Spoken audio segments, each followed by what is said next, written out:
Hi friends, welcome back to our channel. நான் இப்போ சொல்ல போகிறது ரொம்ப ரொம்ப இம்பார்ட்டண்ட்டான ரெமெடி. ஏன்னா நிறைய பேர் ஹாஸ்பிட்டலுக்கு போய் இதனால கஷ்டப்படுறாங்க. இந்த மூலத்துக்கு எவ்வளவுதான் ட்ரீட்மெண்ட் பார்த்தாலும் சரியாகாது. திருப்பி திருப்பி வந்துகிட்டே இருக்கும். மூலத்துல 9 வகையான மூலம் இருக்கு. அதுலயும் குறிப்பா ரத்த மூலம். இதனால நிறைய பேர் கஷ்டப்பட்டுக்கிட்டு இருக்கும்.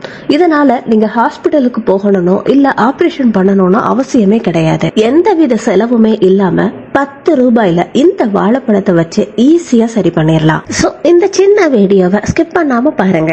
இது படிகாரம். படிகாரம் நம்ம வீட்டுக்கோ இல்ல ஆபீஸ்க்கோ திருஷ்டிக்கு கட்டுவோம் இல்லையா, அதுதான். இது எங்கனாலும் இப்ப கிடைக்குது. படிகாரம் உங்களுக்கு பெருசா இருந்ததுன்னா சின்ன சின்னதா தட்டிட்டு யூஸ் பண்ணுங்க. இல்ல சின்ன படிகாரத்தை கூட நீங்க வாங்கி பயன்படுத்தலாம். இப்போ ஒரு பேன் வச்சுக்கலாம். இந்த பேன் நல்லா சூடானதுக்கு அப்புறமா நம்ம சின்ன சின்னதா தட்டி வச்சிருக்கோம் இல்லையா, இந்த படிகாரத்தை இதுல சேர்த்துருங்க. இது கொத்த கொத்தன்னு இப்போ வேக ஆரம்பிக்குது. இது இப்போ எந்த அளவுக்கு வேகுதோ அதே மாதிரி மூலமும் நம்மளை விட்டு வெளியில போயிடும். மொத்த படிகாரமும் இப்போ கரைஞ்சு நல்லா லிக்விட் ஃபார்ம்ல வந்துருச்சு. இப்போ ஸ்டவ் ஆஃப் பண்ணிடலாம். இப்போ ஸ்டவ் ஆஃப் பண்ணியாச்சு. இது அப்படியே கூல் பண்ண விட்டுருங்க. அதுக்கப்புறமா என்ன பண்ணலாம்னு பார்க்கலாம். இப்போ நான் ஸ்டவ் ஆஃப் பண்ணிட்டேன். இருந்தாலும் அந்த பேன்ல இருக்கிற சூடுக்கு அதுவாவே கிளம்புது பாருங்க. அந்த அளவுக்கு இது பவர்ஃபுல். இப்போ இதை நம்ம பேன்ல இருந்து எடுத்துடலாம். இத ஒரு சின்ன உரல்ல போட்டு நைஸா பவுடரா பண்ணிடலாம். இப்போ இந்த மாதிரி இடிச்ச பொடியை ஓரமா வச்சிடலாம். அடுத்ததா ஒரு வாழைப்பழத்தை எடுத்துக்கோங்க. இதுல நான் நாட்டு வாழைப்பழத்தை யூஸ் பண்ணிருக்கேன். இப்போ வாழைப்பழத்துக்கு நடுவுல ஒரு கத்திய வச்சு கோடு இந்த மாதிரி நீங்க போட்டுக்கோங்க. இதுல 1 ஸ்பூன் அளவு தேன். இந்த ரெமடிக்காக கடைகள்ல கிடைக்கிற தேனை பயன்படுத்தாம மலை தேன் பயன்படுத்துங்க. ரொம்ப நல்ல ரிசல்ட் கிடைக்கும். பாக்குறீங்க இல்லையா, இந்த 1 ஸ்பூன் தேனை எடுத்து நீங்க கட் பண்ண இடத்துல அப்படியே ஃபுல்லா ஸ்ப்ரெட் ஆகிற மாதிரி அப்படியே அப்ளை பண்ணுங்க. அதுக்கப்புறமா நம்ம இடிச்சு வச்சிருக்கோம் இல்லையா படிகாரம் பவுடர், வீடியோல நீங்க பாக்குறீங்க இல்லையா, இந்த அளவு எடுத்துக்கிட்டு அதையும் நம்ம தேனுக்கு மேல அப்படியே அப்ளை பண்ணுங்க.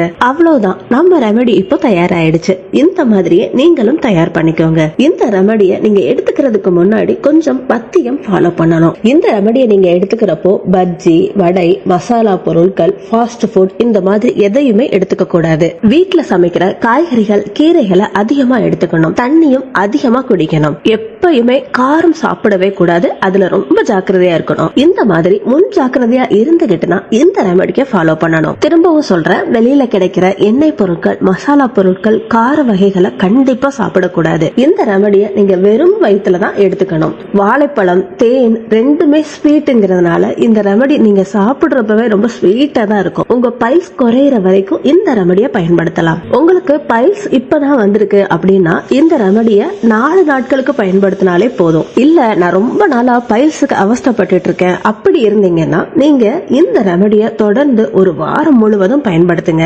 இந்த ரெமெடியை எடுத்ததுக்கு அப்புறமா டீயோ காஃபியோ குடிக்க கூடாது. உங்களுக்கு தேவைப்பட்ட தண்ணியை லைட்டா சூடுபடுத்தி வெதுவெதுப்பா குடிக்கலாம். உங்களுக்கு பைல்ஸ் மாச கணக்கா இருந்தது அப்படின்னா நீங்க ஈவினிங் டைம்ல டீ காஃபி குடிக்கிறதுக்கு பதிலா இந்த ரெமெடியை ஃபாலோ பண்ணலாம். இந்த ரெமெடியை சாப்பிட்ட அரை மணி நேரம் கழிச்சு நம்ம டிஃபன் எடுத்துக்கலாம். சோ ஃப்ரெண்ட்ஸ், தெரிஞ்சுக்கிட்டீங்க இல்லையா பைல்ஸுக்குரிய சிம்பிளான ஹோம் ரெமடியா?